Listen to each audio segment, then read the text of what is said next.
Everybody. I cannot believe that our optional learning is coming to an end this week. I've enjoyed the past couple weeks reading stories to you and going over some vocab. I'm really missing each and every one of you, but I hope that you guys have a great summer break, that you get some time to relax, and at some point we are able to be with friends and family, but please stay safe. I look forward to seeing you all next year. And I definitely, like I said already, miss you guys very much. I have a story this week that I really like. It's called All Summer in a Day. Ready?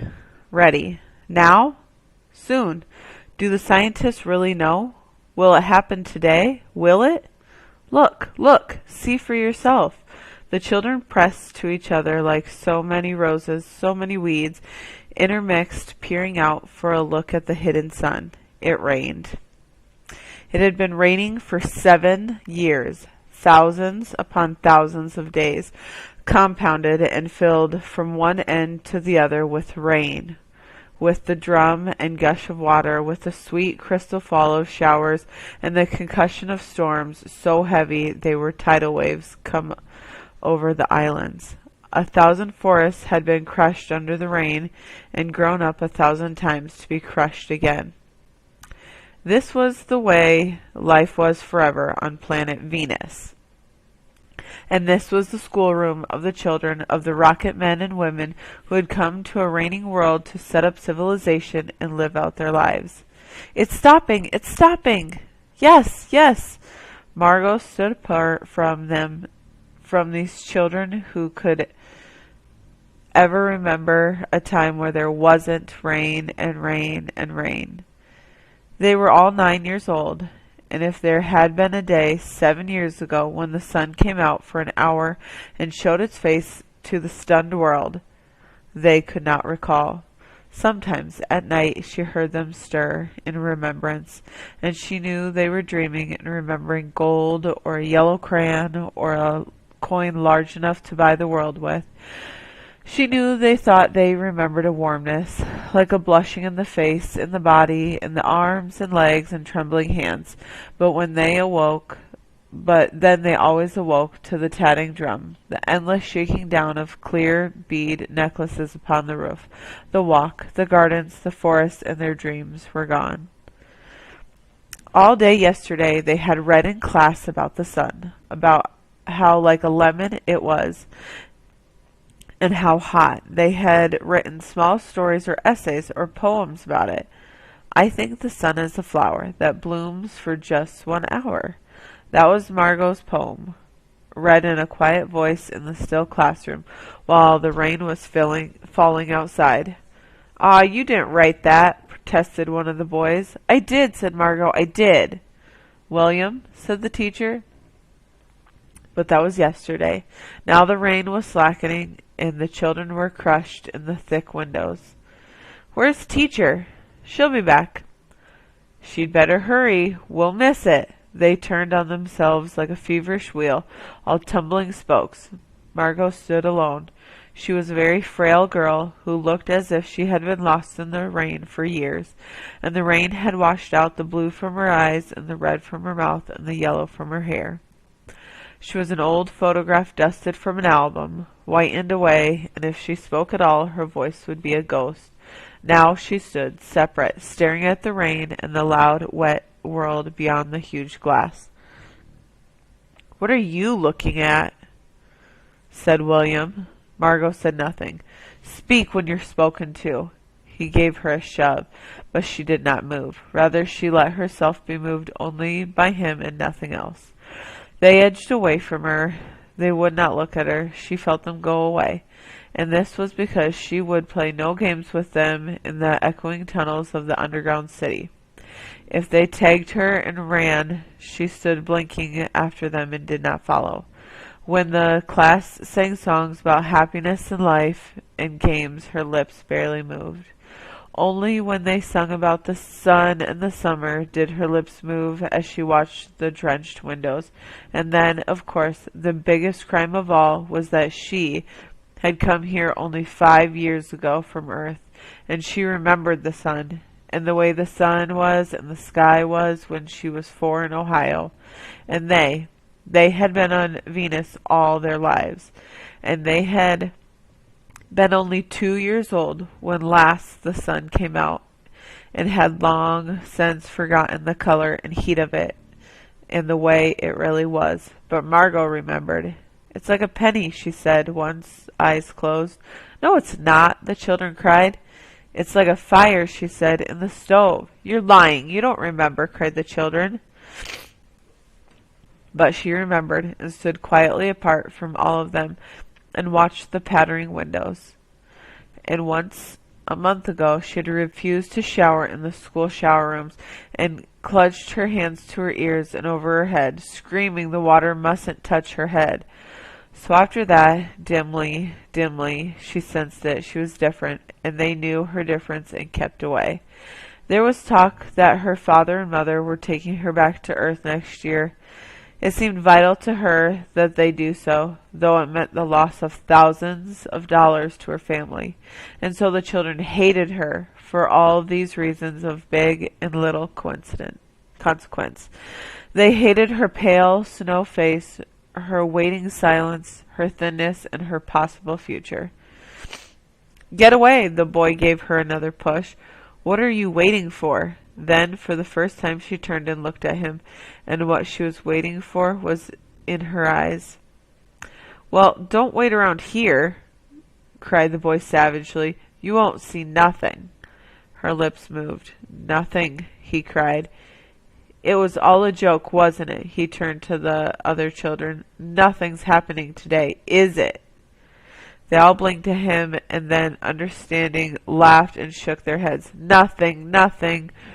"Oh, but," Margot whispered, her eyes helpless, "but this is the day the scientists predict. They say they know the sun."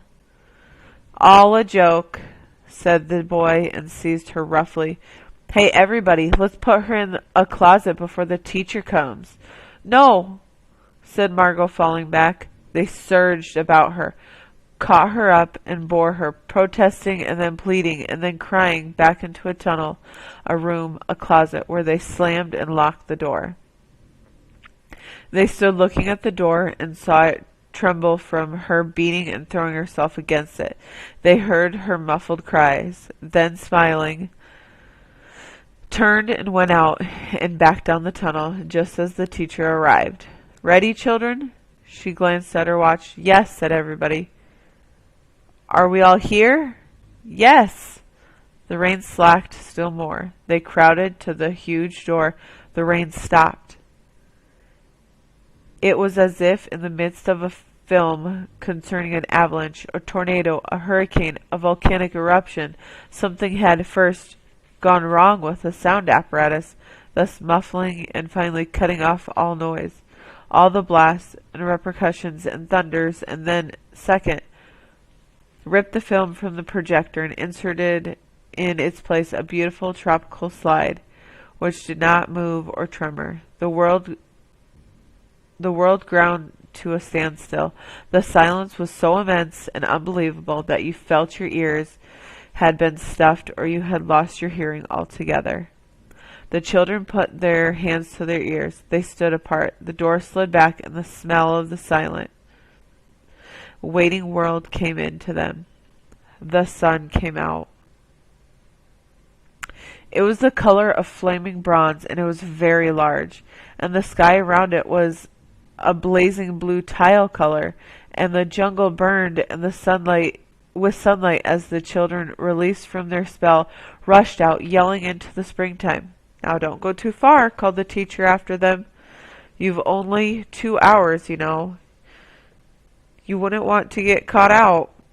But they were running and turning their faces up to the sky and feeling the sun on their cheeks like a warm iron. They were taking off their jackets and letting the sun burn their arms. "Oh, it's better than the sun lamps, isn't it?" "Much, much better." They stopped running and stood in the great jungle that covered Venus, that grew and never stopped growing. Tremendously as you watched it, it was a nest of octopi clustering up great arms of flesh like weed, wavering, flowering in this brief spring. It was the color of rubber and ash, this jungle, from the many years without sun. It was the color of stones and white cheeses and ink. It was the color of the moon. The children lay out, laughing on the jungle mattress, and heard it sigh and squeak under them, resilient and alive. They ran along the trees, they slipped and fell, they pushed each other, they played hide and seek and tag. But most of all, they squinted at the sun until the tears ran down their faces. They put their hands up to that yellowness and that amazing blueness, and they breathed of the fresh air, and listened to the silence which suspended them in a blessed sea of no sound and no motion. They looked at everything and savored everything. Then, wildly, like animals escaping from their caves, they ran in shouting circles. They ran for an hour and did not stop running, and then, in the midst of their running, one of the girls wailed. Everyone stopped. The girl, standing in the open, held out her hand. "Oh, look, look," she said, trembling. They came slowly to look at her open palm. In the center of it, cupped and huge, was a single raindrop. She began to cry, looking at it. They glanced quietly at the sun. Oh, oh. A few cold raindrops fell on their noses, in their cheeks and their mouths. The sun faded behind a stir of mist. The wind blew cold around them. They turned and started to walk back towards the underground house, their hands at their sides, their smiles vanishing. A boom of thunder startled them, and like leaves before a hurricane, they tumbled upon each other and ran. Lightning struck 10 miles away, 5 miles away, a mile, a half mile. The sky darkened into midnight in a flash. They stood in the doorway of the underground for a moment until it was raining hard. Then they closed the door and heard the gigantic sound of the rain falling in tons and avalanches everywhere and forever. Will it be 7 more years? Yes, 7. Then one of them gave a little cry. Margot! What? She's still in the closet. We locked her. Margot. They stood as if someone had driven them, like so many stakes, into the floor. They looked at each other and looked away. They glanced out in the world that was raining now, and raining steadily. They could not meet each other's glances. Their faces were solemn and pale. They looked at their hands and feet, their faces down. Margot? One of the girls said. Well? No one moved. Go on, whispered the girl. They walked slowly down the hall to the sound of cold rain. They turned through the doorway to the room, and the sound of the storm and thunder, lightning on their faces, blue and terrible. They walked over to the closet door slowly and stood by it. Behind the closet door was only silence. They unlocked the door even more slowly and let Margot out.